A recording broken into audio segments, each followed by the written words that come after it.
Good morning. How y'all doing? So, I don't know what it is about this class. Um, your class, for some reason, is starting early and ending early. So we're still getting the full 50 minutes of class, but um, I think the class is supposed to start at 10 and end at 10:50, but you are starting like 9:58 and ending at 10:58. So um, I keep hoping that they resolve it because it's just easier for me to remember that. But I'm just going to go ahead and get started whenever y'all pop up, and that way, because I know what happened on Wednesday. I was in the process of answering the question that y'all had, and I'm looking at my clock, and it's saying 10:46, and I'm like, I can do this in 4 minutes. Um, and I'm sitting here writing away, answering your question, and I look up, and you are gone. And I look at my clock over here, and it's like 10:58. I'm like, it canceled out early. So I'm just gonna assume that your session, and when I say your, I'm not saying this is your fault at all. It's something, someone's clock, computer error, programming, whatever, out of both of our control. We can't do anything about it. So I'm just gonna assume, try to remember that y'all cut out at 10:50 or 10:48 rather than at 10:50. So welcome. It's 9:58. Let's just go ahead and get started. Let me talk about a few things before I open the floor to answering your questions. Number one, um, for this week, week 3, um, the homework that you have, the assignments that you have due this week are assignment 6, notes and homework, assignment 7, notes and homework. We addressed the questions over assignment 6 on Monday and Wednesday. I really want to address your questions over assignment 7 if there are any. Um, in at about 25 minutes past the hour, or maybe a little bit sooner, um, to the facilitator, I'm going to ask you to pass out the quiz for this week. I sent that quiz file out yesterday, I think before noon o'clock. Um, so please have that PDF, please have that quiz printed out and ready to distribute to the students. Um, Again, this will occur sometime between 10:20 and 10:25. You'll submit your work for quiz 3 here in Gradescope using your camera to scan and all that good stuff. Um, as a reminder about what's happening next week. Next week we have our exam. Um, if you look at week 4, I went ahead and threw up the review in week 4 as well. So what you need to be doing over the course of the weekend is you need to be looking through the review, working on the questions. Um, Lots of opportunities to practice the questions. You can always go back and look at the homework problems as well.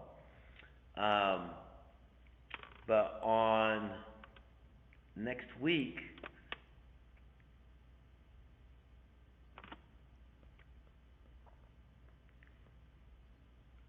for next week, week 4, we'll take Monday to basically answer your questions. The format is going to be just like the format during the previous weeks. I'm going to answer your questions. So bring the questions to the table so that we can talk about them. And next week the exam is going to come in two parts. Um, we'll have the exam one, part one on Wednesday, part two on Friday. Um, and that just gives you more opportunity to answer the various types of questions that we encounter, that we have encountered throughout Unit 1. So, there is our schedule for today. I want to answer any questions that you have lingering over Assignment 7. You have stuff to turn in over the course of the weekend. And make sure again that you're looking at that review over the course of the weekend so that you can have questions for me when it comes to Monday. So, how can I be of service to you? What questions do you have over Assignment 7?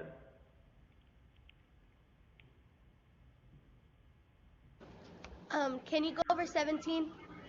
Yes, ma'am.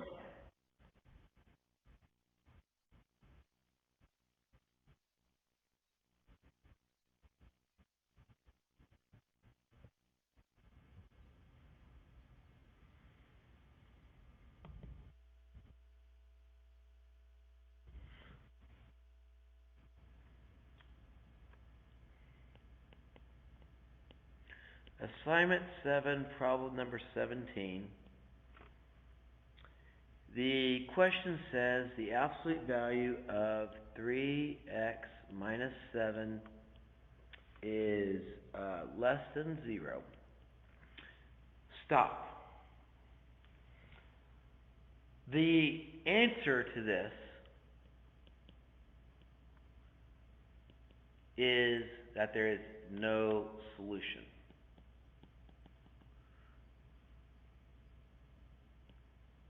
Why?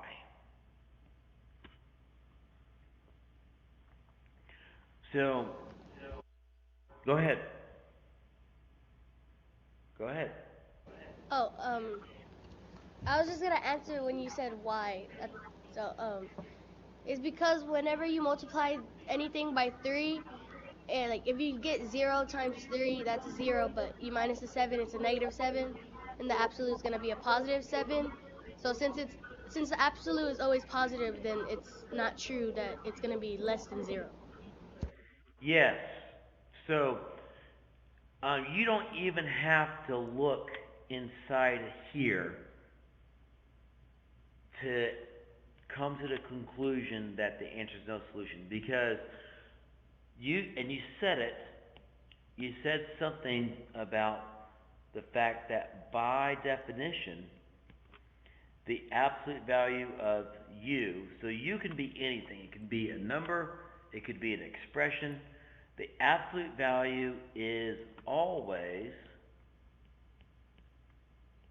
positive. The absolute value of anything is always positive. So long as this is all that we have on this side, absolute value is always positive. So what we have is we have a contradiction. We have a contradictory statement. This is truth. This is truth. This is saying that the absolute value can be less than 0, or another way to say less than 0. Less than 0 means it's negative. Well, that's a contradiction. This is truth. This is a contradictory statement to what truth says. Absolute value is always positive. This is a contradiction. So it doesn't matter what you have inside the absolute value. I could say absolute value of x squared minus 3x minus 21. If I declare that to be less than 0, that is false. There's no solution. Does that make sense? Okay, cool. What else can we look at?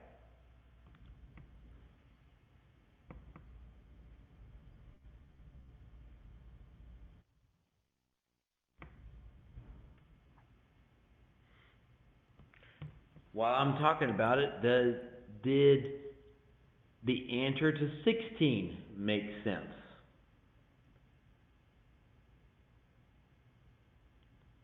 Sixteen was all real numbers. Does that make sense? Um, I was a little confused on that one. Could we go over that one? Sure. So 16 and 17 both hinge on what is truth. What is the definition of an absolute value? Problem number 16 states that the absolute value of 4x minus 5 is greater than negative 3.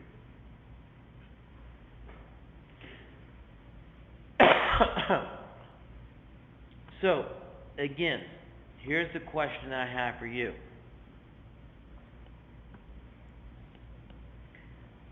Absolute value is always positive, right? Agreed? Absolute value is always positive. So, you don't have to solve this. There is no solving here. Because just look at some examples with me. For example, let x be equal to 1. Okay, if x is equal to 1, you have 4 times 1 is 4 minus 5, which means you have the absolute value of negative 1, which is 1. Is 1 greater than negative 3? Yes or no? You tell me. Check. Okay?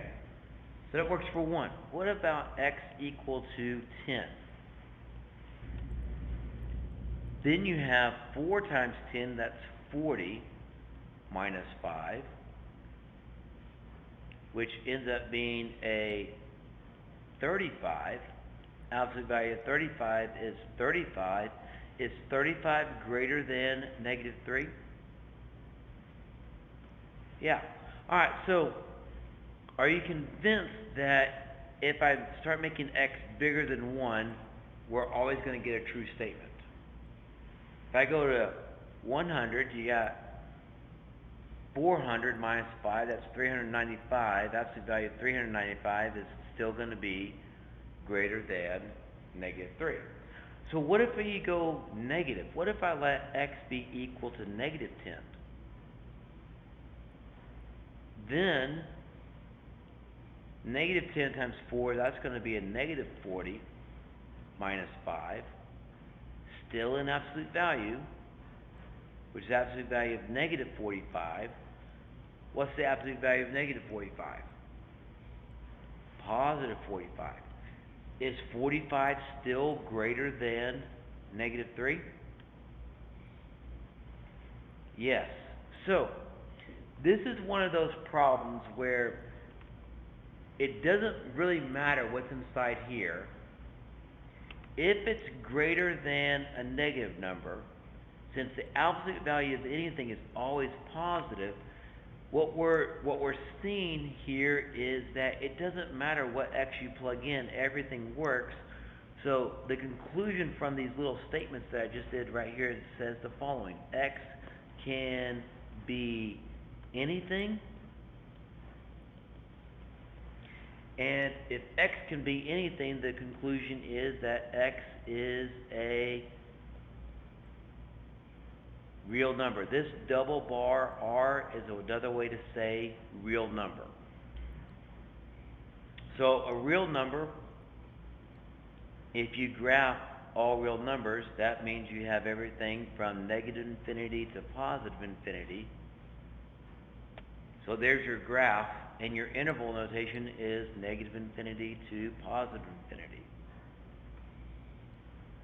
So again, for this problem, I could do something like this. What if I said, absolute value of a 2x squared minus the square root of 3x plus 4, if I declare this to be greater than negative 21, guess what? X is any real number. It doesn't matter what's inside the absolute value. If it's set to be greater than a negative number, X can be anything that we want. Does that make sense? Does that answer your question about 16? Cool. Is there anything that we still need to address, either from 17? We can even go back to 16 if you want. Do we need to look at that problem that got cut off Wednesday? I don't remember what problem it was, but It was number 10. do we need to look at it? Would you like to see it worked out? Yes. Alright, let's go back to assignment 6. Problem number 10.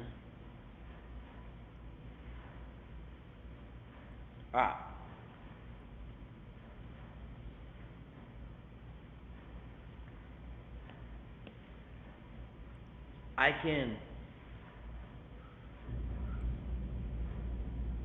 with a 95, maybe 85% certainty, say there will be a problem like this on the exam. So, let's see it work out.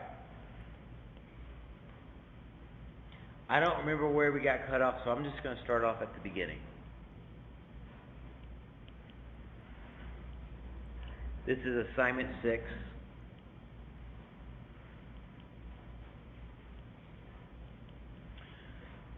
First step that we want to do is we want to isolate. Let's isolate this first absolute or any radical square root. So I'm just going to add the square root of x minus 2 to the other side. Now, we want to make this radical go away. To make this radical go away, we square it. Right? So by definition, this becomes 2x minus 3. Now, you can't just willy-nilly square one side. You have to square both sides.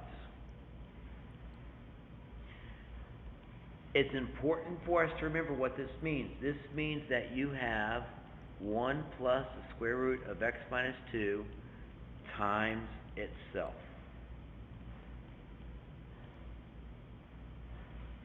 So what we have to do now is we need to go through and FOIL.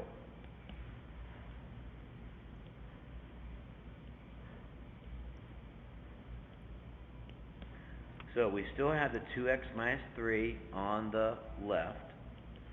1 times 1 is 1.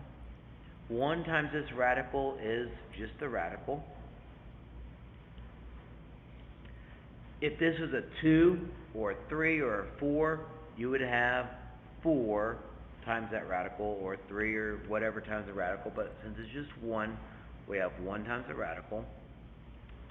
Then we have radical times 1, so that's just going to be the radical again. And then radical times the radical. So I'm going to write that as square root of x minus 2 quantity squared. At this point, two things happen. Number one, we can combine these two terms. These two middle terms will always be the same. So 1, there's a coefficient of 1, there's a coefficient of 1. 1 plus 1 is 2 times the radical. So that's the first thing that happens. We can combine those two middle terms together. The second thing that happens is because we have square root squared, the radical, the square root sign and the exponent 2 cancel out, leaving me with plus x minus 2. So before I move on, I'm going to simplify the right-hand side. I like to put my x out in front. 1 minus 2 is a negative 1 plus 2 times the square root. So at this point, what we want to start doing is we want to get this radical, this square root by itself.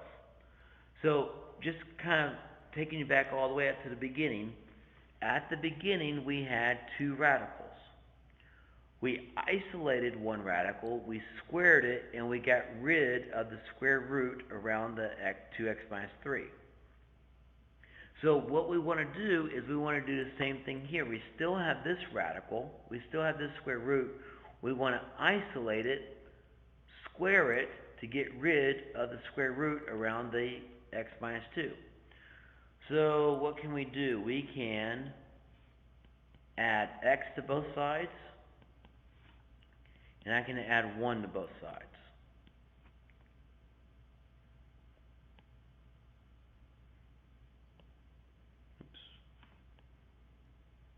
Mr. Clopton, Yes, ma'am? you were supposed to subtract x, not add it. Thank you. Subtract x on both sides.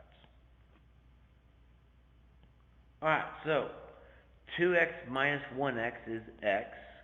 Negative 3 plus 1 is a negative 2 is equal to 2 times the square root of x minus 2. Now, you could continue to isolate this radical by dividing both sides by 2. But in this particular case, I don't want to divide by 2. And here's why I don't want to divide by 2. Because if I divide by 2, I end up with a fraction over here. And I know that in the next few steps, I'm about to square both sides. And I just don't want to deal with a fraction when I'm squaring both sides. So you have the option to either divide both sides by 2 or leave it. I'm going to leave it.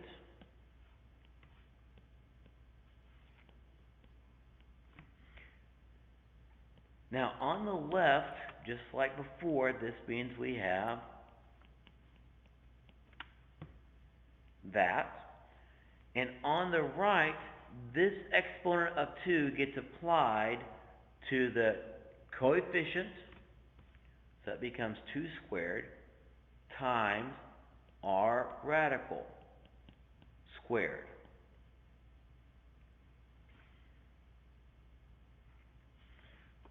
So FOIL, x times x is x squared. We're going to get a minus 2x plus 4 is equal to 2 squared is 4 times radical and exponent 2 cancel out. So we now have x squared minus 4x plus 4 is equal to 4x minus 8. Now what we have is we have a quadratic equation. So what we want to do is we want to solve this quadratic equation. How do we solve quadratic equations? We begin by setting it equal to 0. So I like the positive x squared over there, so we're going to subtract 4x, and we're going to add 8.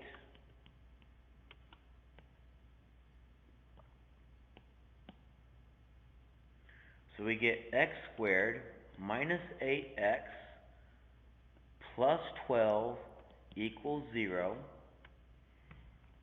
Alright, your choice. How do you choose to solve this? Do you solve it by factoring, if possible, or do you use the quadratic formula?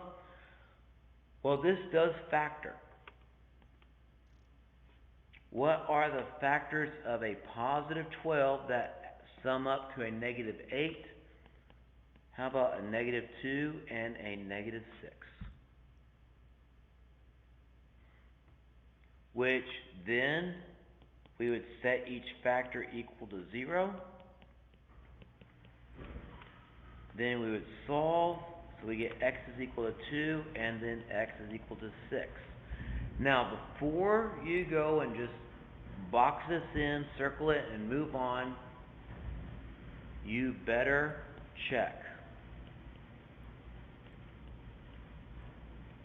Anytime that you have a equation with square roots,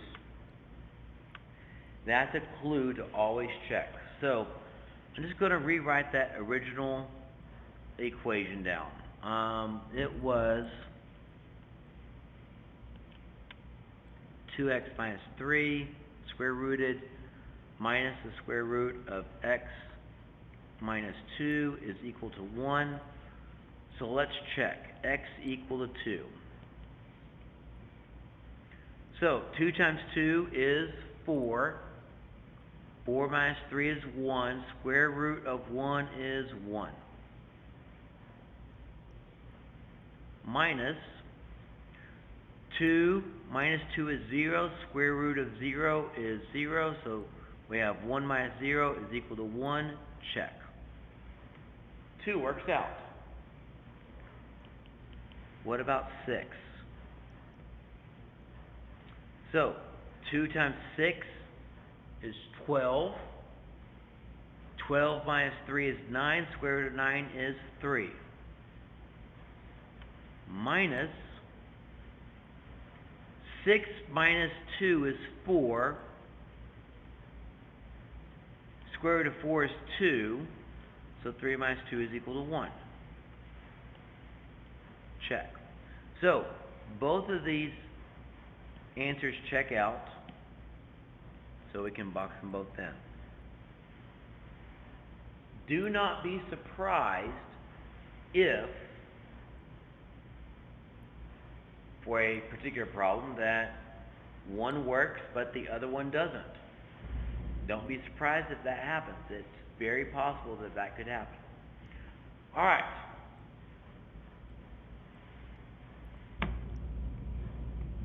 That's about all the time that I can afford to answer questions. It sounds like you didn't ask anything else over assignment 7, so I'm going to conclude that you're good with assignment 7. I'm glad that we had the opportunity to wrap up that question, problem number 10 from assignment 6. Does it make sense how to go through those problems?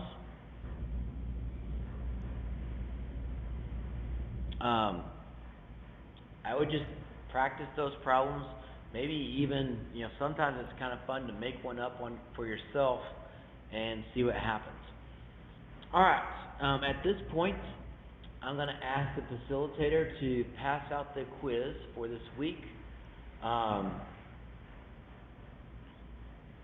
So you have the remainder of class to work on that quiz. Facilitator, I ask that you just make sure that the students are using their phones at the appropriate time. That means when they're done with their quiz, not during the quiz, and y'all will submit your work in Gradescope through Blackboard. Okay, so let's do the quiz.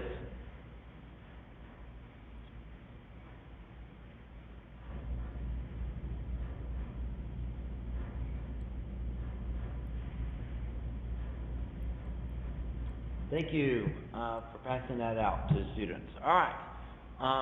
I'm going to mute my mic, but I'll be around until class is out.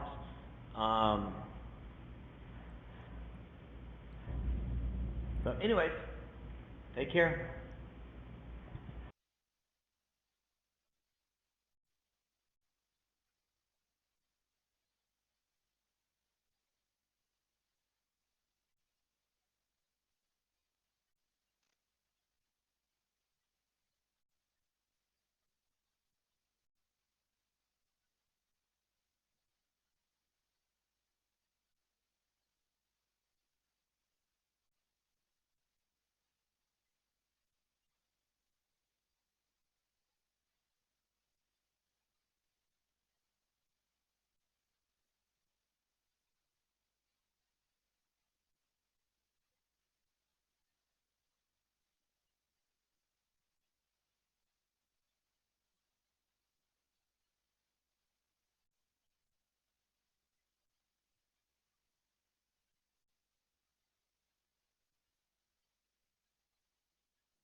Okay, before we get cut off, I see that some of y'all are still working on the quiz, so keep working on the quiz.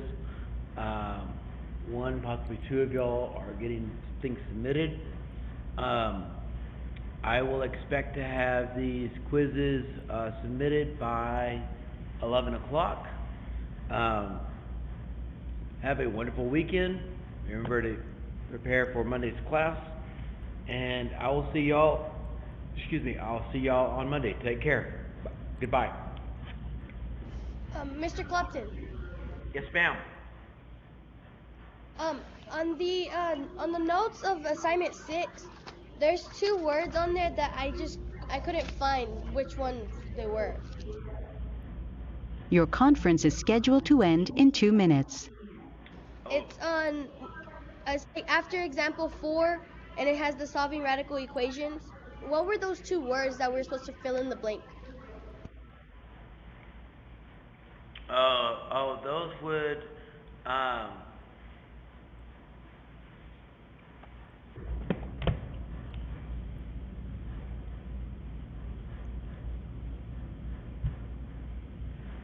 assignment 6. Yes, assignment 6.